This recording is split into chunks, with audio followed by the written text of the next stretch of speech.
Easter అంటే యేసుక్రీస్తు పునరుద్ధానము. ఆయన శిలువపై మరణించి తాను చెప్పినట్లుగానే 3వ రోజున తిరిగి లేచి మహిమా స్వరూపుడై తండ్రి వద్దకు కొనుపోబడ్డారు. యోహాను సువార్త 3వ అధ్యాయం 16వ వచనం ప్రకారం, దేవుడు లోకమును ఎంతో ప్రేమించెను, కాగా ఆయన తన అద్వితీయ కుమారునిగా పుట్టిన వానియందు విశ్వాసముంచు ప్రతివాడును నశింపక నిత్య జీవము పొందునట్లు ఆయనను అనుగ్రహించెను. పాపులను రక్షించటానికి తానే శిక్షకు పాత్రుడై మనుష్యులందరి కొరకు శిలువపై బలియాగముగా తనను తాను అర్పించుకొని నిత్య రాజ్యానికి ఆయనతో పాటు వారసులనుగా చేశాడు. యేసు శిలువపై కన్ను మూసిన తరువాత ఆయనను వెంబడించిన అనేక మంది స్త్రీలు అక్కడ దూరము నుండి చూచుచున్నారు. వారిలో మగ్దలేనే మరియయు, యాకోబు యోసే అనువారి తల్లి అయిన మరియయు, జెబెదయి కుమారుల తల్లియు ఉన్నారు. యేసు శిష్యుడుగానున్న యోసేపు అను ఒక ధనవంతుడు యేసు దేహమును తీసుకొని శుభ్రమైన నారబట్టతో చుట్టి తాను రాతిలో తొలిపించుకొనిన క్రొత్త సమాధిలో ఉంచి సమాధి ద్వారమునకు పెద్ద రాయి పొర్లించి వెళ్ళిపోయెను.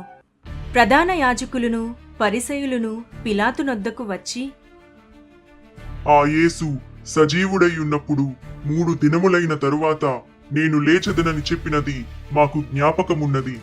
కాబట్టి 3వ దినము వరకు సమాధిని భద్రము చేయ ఆజ్ఞాపించుము. వాని శిష్యులు వచ్చి వానిని ఎత్తుకొని పోయి ఆయన మృతులలో నుండి లేచెనని ప్రజలతో చెప్పుదురేమో అని చెప్పడంతో పిలాతు, కావలివారున్నారు గదా, మీరు వెళ్ళి మీ చేతనైనంత మట్టుకు సమాధిని భద్రము చేయుడని వారితో చెప్పెను. వారు వెళ్ళి కావలి వారిని కూడా ఉంచుకొని రాతికి ముద్ర వేసి సమాధిని భద్రము చేసిరి. విశ్రాంతి దినము గడిచిపోయిన తరువాత ఆదివారమున ఇదిగో ప్రభువు దూత పరలోకము నుండి దిగివచ్చి రాయి పొర్లించి దానిమీద కూర్చుండెను. అప్పుడు మహాభూకంపము కలిగెను. ఆ దూత స్వరూపము మెరుపువలే ఉండెను. అతని వస్త్రము హిమమంత తెల్లగా ఉండెను. అతని చూచి భయపడుట వలన కావలివారు వణకి చచ్చిన వారి వలె నుండిరి. ఆదివారమున ఇంకనూ చీకటిగా ఉన్నప్పుడు మగ్దలేనే మరియా పెందల కడనే సమాధి యొద్దకు వచ్చి సమాధి మీద ఉండిన రాయి తీయబడి ఉండుట చూచెను. ప్రభువైన యేసు దేహము కనబడలేదు గనుక ఆమె పరుగెత్తుకొని సీమోను పేతురునొద్దకును యోహాను యొద్దకును వచ్చి, మన ప్రభువును సమాధిలో నుండి ఎత్తుకొని పోయారు, ఆయనను ఎక్కడ ఉంచారో తెలియడం లేదు. కాబట్టి పేతురును యోహానును బయలుదేరి సమాధి యొద్దకు వచ్చిరి.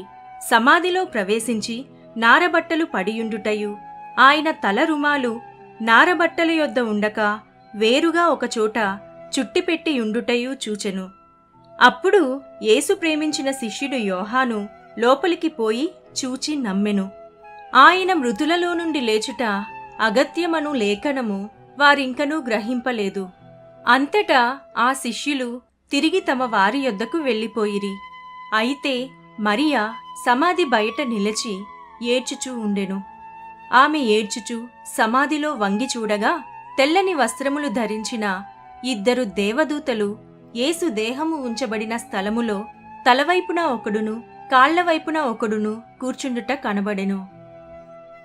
అమ్మా, ఎందుకు ఏడ్చుచున్నావు? నా ప్రభువును ఎవరో ఎత్తుకొని పోయారు, ఆయనను ఎక్కడ ఉంచారో నాకు తెలియడం లేదు. ఆమె ఈ మాటలు చెప్పి వెనక తట్టు తిరిగి యేసు నిలుచుండుట చూచెను గాని ఆయన యేసు అని గుర్తుపట్టలేదు. అమ్మా, ఎందుకు ఏడుస్తున్నావు? ఎవరి కోసం వెతుకుతున్నావు అని ఆమెను అడుగగా ఆమె ఆయన తోటమాలి అనుకొని, అయ్యా, నీవు ఆయనను మోసుకొని పోయిన ఎడల ఆయనను ఎక్కడ ఉంచితివో నాతో చెప్పుము, నేను ఆయనను తీసుకొని పోయేదను. మరియా, భయపడవద్దు. నువ్వు వెళ్ళి నా సహోదరులు గలిలయకు వెళ్ళవలెననియు వారక్కడ నన్ను చూతురనియు వారికి తెలియజేయము. రబ్బోనీ అని పిలిచెను.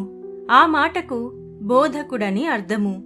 యేసు ఆమెతో, నేను ఇంకనూ తండ్రి యొద్దకు ఎక్కిపోలేదు గనుక నన్ను ముట్టుకొనవద్దు. అయితే నా సహోదరుల యొద్దకు వెళ్ళి నా తండ్రియు మీ తండ్రియు, నా దేవుడును మీ దేవుడును అయిన వాని యొద్దకు ఎక్కిపోవుచున్నానని వారితో చెప్పుమనెను.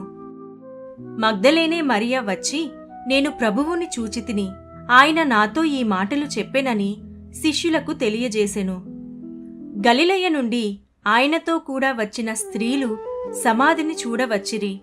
దూత ఆ స్త్రీలను చూచి, మీరు భయపడకుడి, సిలువ వేయబడిన యేసును మీరు వెతుకుచున్నారని నాకు తెలియను. ఆయన ఇక్కడ లేడు. తాను చెప్పినట్టే ఆయన లేచియున్నాడు.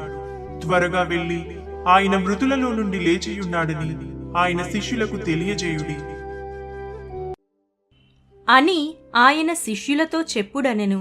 వారు బయటకు వచ్చి విస్మయము నొంది వణకుచు సమాధి యొద్ద నుండి పారిపోయిరి.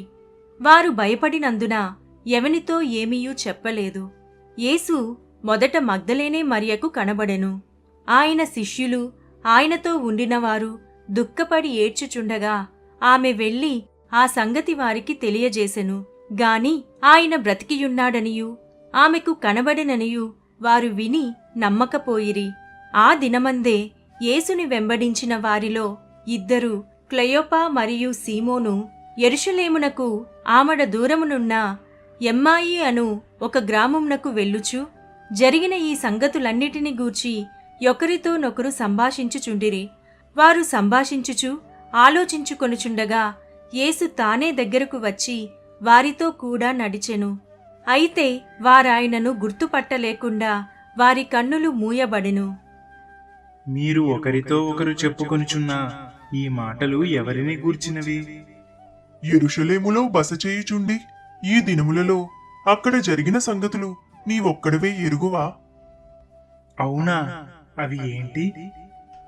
నజరేయుడైన యేసును గూర్చిన సంగతులే. ఆయన దేవుని ఎదుటను ప్రజలందరి ఎదుటను క్రియలోనూ వాక్యములోనూ శక్తిగల ప్రవక్తయ్యుండెను. మన ప్రధాన యాజకులను అధికారులను ఆయనను ఎలాగు మరణశిక్షకు అప్పగించి సిలువ వేయించితిరో నీకు తెలియదా? ఇశ్రాయేలును విమోచింపబోవువాడు ఈయనే అని మేము నిరీక్షించియుంటిమి. ఇదీగాక ఈ సంగతులు జరిగి నేటికి 3 దినములాయెను. అయితే మాలో కొందరు స్త్రీలు తెల్లవారగానే సమాధి యొద్దకు వెళ్లి ఆయన దేహమును కానక వచ్చి కొందరు దేవదూతలు తమకు కనబడి ఆయన బ్రతికియున్నాడని చెప్పిరని మాతో చెప్పి మాకు విస్మయము కలుగజేసిరి. వారు సమాధి యొద్దకు వెళ్లి ఆ స్త్రీలు చెప్పినట్లు కనుగొన్నారు గాని ఆయనను చూడలేదు. అప్పుడు యేసు వారితో, అవివేకులారా, ప్రవక్తలు చెప్పిన మాటలన్నిటినీ నమ్మని మందమతులారా, క్రీస్తు ఈలాగు శ్రమపడి తన మహిమలో ప్రవేశించుట అగత్యము కాదా అని చెప్పి మోషేయు సమస్త ప్రవక్తలును మొదలుకొని లేఖనములన్నిటిలో తన్ను గూర్చిన వచనముల భావము వారికి తెలిపెను. తాము వెళ్ళుచున్న గ్రామము దగ్గరకు వచ్చినప్పుడు వారు, సాయంకాలము కావచ్చినది, రొద్దుగుంకినది, మాతో కూడా ఉండుము అని చెప్పి ఆయనను వారితో కూడా ఉండుటకు లోపలికి తీసుకొని వెళ్ళిరి. ఆయన వారితో కూడా భోజనమునకు కూర్చున్నప్పుడు ఒక రొట్టెను పట్టుకొని స్తోత్రము చేసి దాని విరిచి వారికి పంచిపెట్టగా వారి కన్నులు తెరవబడి ఆయనను గుర్తుపట్టిరి. అంతటా ఆయన వారికి అదృశ్యుడాయెను. త్రోవలో మనతో మాటలాడుచు లేఖనములను మనకు బోధపరచుచున్నప్పుడు మన హృదయము మనలో మండుచుండలేదా అని ఒకనితో ఒకడు చెప్పుకొనిరి. ఆ గడియలోనే వారు లేచి యెరూషలేమునకు తిరిగి వెళ్ళిరి. ఆదివారము సాయంకాలమున శిష్యులు యూదులకు భయపడి తాము కూడియున్న ఇంటి తలుపులు మూసుకొనియుండగా యేసు వచ్చి మధ్యను నిలిచి, మీకు సమాధానము కలుగునుగాక అనెను. అయితే వారు దిగులుపడి భయాక్రాంతులై భూతము తమకు కనబడెనని తలంచిరి. మీరెందుకు కలవరపడుచున్నారు? మీ హృదయములలో సందేహములు పుట్టనేలా? నేనే ఆయనను అనుటకు నా చేతులను నా పాదములను చూడుడి, నన్ను పట్టి చూడుడి అని చెప్పి తన చేతులను పాదములను వారికి చూపెను. అంతటా ఆయన మోషే ధర్మశాస్త్రములోనూ ప్రవక్తల గ్రంథములలోనూ కీర్తనలలోనూ నన్ను గూర్చి వ్రాయబడినవన్నీయు నెరవేరవలెనని నేను మీ యొద్ద ఉండినప్పుడు మీతో చెప్పిన మాటలు నెరవేరినవని వారితో చెప్పెను. యేసు వచ్చినప్పుడు 12 మందిలో ఒకడైన దిదుమా అనబడిన తోమా వారితో లేకపోయెను. గనుక తక్కిన శిష్యులు మేము ప్రభువుని చూచితిమని అతనితో చెప్పగా అతడు నేనాయన చేతులలో మేకుల గురుతును చూచి నా వ్రేలు ఆ మేకుల గురుతులో పెట్టి నా చెయ్యి ఆయన ప్రక్కలో ఉంచితేనే గాని నమ్మనని వారితో చెప్పెను. 8 దినములైన తరువాత ఆయన శిష్యులు మరలా లోపల ఉన్నప్పుడు తోమా వారితో కూడా ఉండెను. తలుపులు మూయబడి ఉండగా యేసు వచ్చి మధ్యను నిలిచి మీకు సమాధానము కలుగునుగాక అనెను. తరువాత తోమాను చూచి నీ వ్రేలు ఇటు చాచి నా చేతులు చూడుము, నీ చెయ్యి చాచి నా ప్రక్కలో ఉంచి అవిశ్వాసివి కాక విశ్వాసివై ఉండుము. నా ప్రభువా, నా దేవా, నీవు నన్ను చూసి నమ్మితివి. చూసి నమ్మిన వారి కంటే చూడక నమ్మిన వారు ధన్యులు.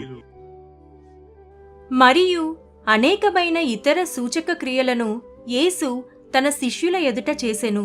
ఆయన శ్రమపడిన తరువాత 40 దినముల వరకు వారి కగపడుచు దేవుని రాజ్య విషయములను గూర్చి బోధించుచు అనేక రుజువులను చూపి వారికి తన్ను తాను సజీవునిగా కనపరుచుకొనెను. ఆ తరువాత 11 మంది శిష్యులు యేసు తమకు నిర్ణయించిన గలిలయలోని కొండకు వెళ్ళిరి.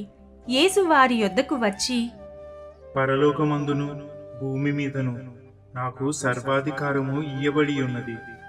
మీరు సర్వలోకమునకు వెళ్ళి సర్వ సృష్టికి సువార్త ప్రకటించుడి. నమ్మి బాప్తిజము పొందినవాడు రక్షింపబడును, నమ్మని వానికి శిక్ష విధింపబడును.